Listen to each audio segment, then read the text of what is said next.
అందరికీ నమస్కారం అండి. ముందుగా ఇక్కడికి వచ్చిన మీడియా వారికి, నాగ చైతన్య అన్న ఫ్యాన్స్కి, నా వెల్ విషర్స్కి, అలాగే ఫ్రెండ్స్ అండ్ ఫ్యామిలీ అందరికీ థ్యాంక్ యూ సో మచ్. ముందుగా సార్ మమ్మల్ని విష్ చేయడానికి వచ్చిన పెద్దలందరికీ thank you so much sir. ఇక్కడికి వచ్చి మా సక్సెస్ పార్టీలో మీరు వచ్చి పాల్గొనడం, మాతో పాటు సెలబ్రేట్ చేసుకోవడం thank you so much. Naga Chaitanya అన్న థ్యాంక్ యూ సో మచ్ అన్న.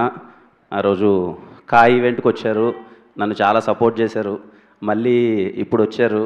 చాలా మంచిగా ఉంటుందన్న మీతో ఎప్పుడు ఆ పాజిటివిటీ కానీ చేతి ఉన్న కనపడగానే మనకు తెలియకుండానే ఒక మంచి కోరుకోవాలన్న ఒక ఫీలింగ్ వస్తుంది అన్న. మీ ఫ్యాన్స్తో పాటు మీ ప్రతి సినిమా పెద్ద బ్లాక్ బస్టర్ అవ్వాలని నేను కోరుకుంటూనే ఉంటాను చైతన్య అన్న. Thank you so much for coming and ఎప్పుడు నన్ను సపోర్ట్ చేస్తున్నందుకు thank you so much Chaitanya అన్న. ఇంకా మా టీం వాళ్ళందరికీ పెద్ద కంగ్రాచులేషన్స్. మాట్లాడుకుంటూనే ఉన్నాం చాలాసార్లు. మా ప్రొడ్యూసర్స్కి మళ్ళీ థ్యాంక్స్. ఎస్కేఎన్ గారికి, సాయి రాజేష్ గారికి, అలాగే కో ప్రొడ్యూసర్ ధీరజ్ అన్నకి thank you so much sir for all the support. మా రవెన్నకి థ్యాంక్ యూ రవెన్న. స్టీవెన్ ఒక మెమరబుల్ క్యారెక్టర్ ఇచ్చారు, థ్యాంక్ యూ సో మచ్ అన్న. థ్యాంక్ యూ సాయి రాజేష్ గారు. అసలు నేను ఇది చేస్తే బాగుంటుందని చెప్పి నన్ను నమ్మినందుకు thank you so much Sai Rajesh గారు. అలాగే టీంలో పనిచేసిన ప్రతి ఒక్కరికి కంగ్రాచులేషన్స్. అండ్ ఇక్కడ చాలా హ్యాపీగా ఉంది సార్ మిమ్మల్ని అందరినీ ఇక్కడ కలవడం అందరికీ. అలాగే మా Gowri, thank you Gowri. I'm so happy నీకు వస్తున్న అప్రిషియేషన్కి కానీ నువ్వు పడ్డ కష్టానికి మళ్ళీ చెప్తున్నాను, you deserve everything and enjoy the success. Manisharma గారికి thank you so much Manisharma గారు. అసలు పాటలు అయితే ఇప్పుడు ఇన్స్టాగ్రామ్ ఓపెన్ చేస్తుంటే ఎక్కడ చూసినా అవే వస్తున్నాయి. Thank you so much sir. ప్రేక్షకులందరికీ పేరు పేరున థ్యాంక్ యూ అమ్మా. ఎక్కడ చూసినా ఇంట్లో ఏజ్కు సంబంధం లేకన్నా చిన్నవాళ్ళ దగ్గర నుంచి పెద్దవాళ్ళ వరకు మొత్తం అందరూ థియేటర్కి వెళ్ళి అసలు సినిమా చూస్తుంటే చెప్పలేనంత ఆనందంగా ఉంది. అసలు థియేటర్స్లో ఎక్కడ చూసినా అసలు ఎక్కడి నుంచైనా వీడియోస్ పంపిస్తుంటే ఇర్రెస్పెక్టివ్ ఆఫ్ ఏజ్ చిన్న పిల్లలు ఏడుస్తున్నారు, పెద్దవాళ్ళు ఏడుస్తున్నారు, అందరూ కనెక్ట్ అవుతున్నారు, ఎమోషనల్లీ రిలేట్ అవుతున్నారు. థియేటర్ నుంచి బయటకు వచ్చి పారాగ్రాఫ్లు మెసేజ్లు పెడుతున్నారు, ఇలా నచ్చింది అలా నచ్చింది అని చెప్పి రిపీట్స్ వెళ్తున్నారు థియేటర్కి. Thank you everyone. Chennai love story సినిమాని సపోర్ట్ చేసిన ప్రతి ఒక్కరికి, థియేటర్కి వెళ్ళి చూసిన ప్రతి ఒక్కరికి పేరున థ్యాంక్ యూ సో మచ్ అమ్మా. అంటే మా టీం వాళ్ళకి కూడా తెలియదు ఈ విషయం. నేను ప్రీ రిలీజ్ ఈవెంట్లో మాట్లాడదాం అనుకున్నాను, వద్దులే సినిమా రిలీజ్ ముందు మాట్లాడితే ఏదో ఎమోషనల్గా మళ్ళీ మాట్లాడతాడని చెప్పి అప్పుడు మాట్లాడలేదు. సక్సెస్ వచ్చిన తర్వాత మాట్లాడదామని చెప్పి ముందు మాట్లాడలేదు. ఈ విషయం మా టీంలో ఎవరికి ఒక్కరికి కూడా తెలియదు. రవెన్న నాకు అంటే జీవితం ఎలాంటిదంటే తెలియకున్న కొన్ని విషయాలు మనకి అలాగే సర్క్యులేట్ అయ్యి మన దగ్గరికి వస్తూ ఉంటాయి. రవెన్న వచ్చాడు, నరేషన్ చెప్తున్నాడు, ఇంటర్వెల్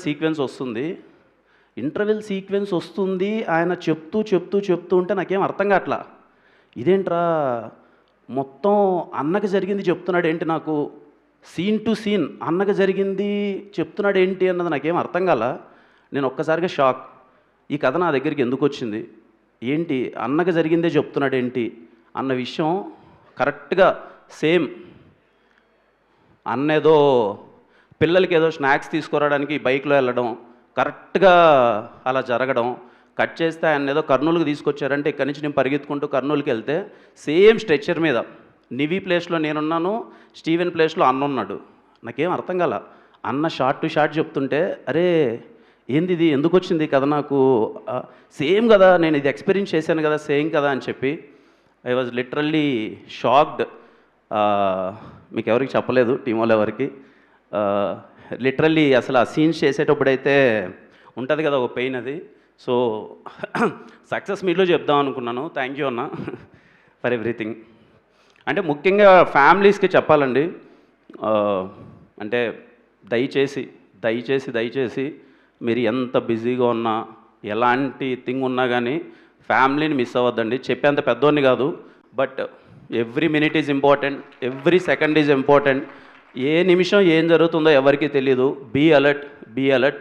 హెల్మెట్ మాత్రం ఎలాంటి సినారియోలో ఉన్నా, ఎంత ఎమర్జెన్సీలో ఉన్నా, తమ్ముళ్ళు ఎలాంటి ఎమర్జెన్సీ ఉన్నా సరే హెల్మెట్ మాత్రం ఎట్టి పరిస్థితుల్లో మిస్ చేయొద్దు. ఎన్టీఆర్ గారు చాలా సందర్భాల్లో చెప్తూ ఉంటారు, ఆ పెయిన్ మన ఇంటి వరకు వస్తే కానీ మనకు తెలియదని. సో దయచేసి ఎలాంటి ఎమర్జెన్సీ ఉన్నా కానీ హెల్మెట్ మాత్రం అస్సలు మిస్ చేయొద్దండి.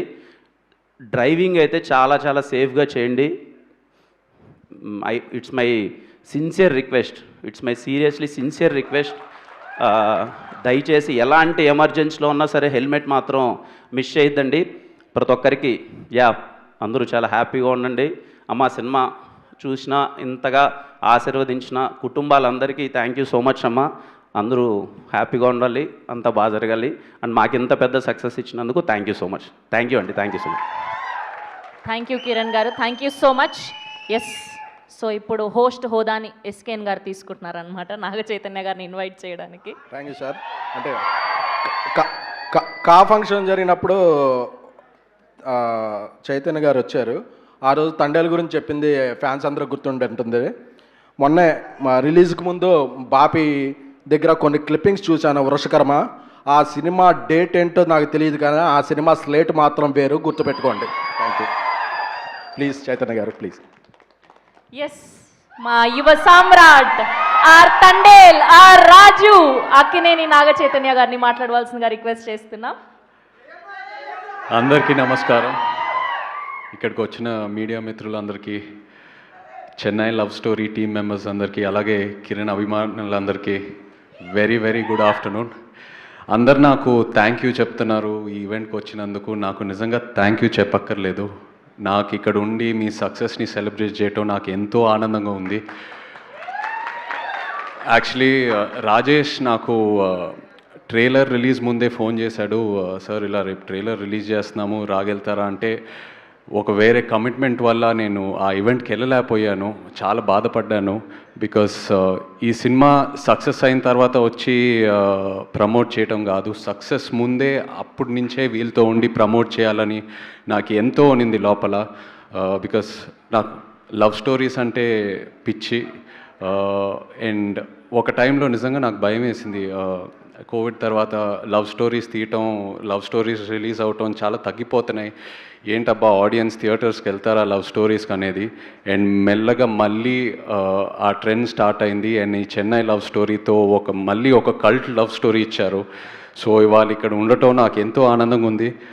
అండ్ అదే కాకుండా మనం నంబర్ ఆఫ్ లవ్ స్టోరీస్ చూసేసాం. ఇద్దరికి పరిచయం మొదలయ్యి పెళ్ళి వరకు ఆ challenges, different reasons, family reasons or caste, religion, ఎన్నో రీజన్స్ వల్ల కాన్ఫ్లిక్ట్స్ రావటం అవన్నీ చూసేసాం. బట్ ఒక పెళ్ళైన తర్వాత స్టోరీ ఏంటి, ఒక హార్ట్ బ్రేక్ అయిన తర్వాత స్టోరీ ఏంటి, ఇలాంటి కాంప్లెక్సిటీస్ ఎన్నో ఉంటాయి అందరిలో. అండ్ ఇవాళ ఉన్న జనరేషన్కి అదే ఎక్కువ కనెక్ట్ అవుతున్నాయి. అండ్ ఒక క్లోజ్డ్ రూమ్లో, ఒక క్లోజ్డ్ డోర్లో ఒక కపుల్కి జరిగే కొన్ని విషయాలు, వాళ్ళ ఇద్దరి మధ్యన హైస్ అండ్ లోస్, ఇలాంటి మూమెంట్స్ ఎవరు క్యాప్చర్ చేయట్లేదు. అండ్ ఇలాంటి లవ్ స్టోరీస్ నేను ఒక యాక్టర్, ఒక ఆడియన్స్గా ఎంతో ఎదురు చూస్తున్నా. ఇలాంటి టాపిక్స్ ఎందుకు టచ్ చేయట్లేదా, ఇలాంటి స్టోరీస్ రావాలి కదా అని. అండ్ అలాంటిది చెన్నై లవ్ స్టోరీ వచ్చింది. So I felt so happy after watching the film.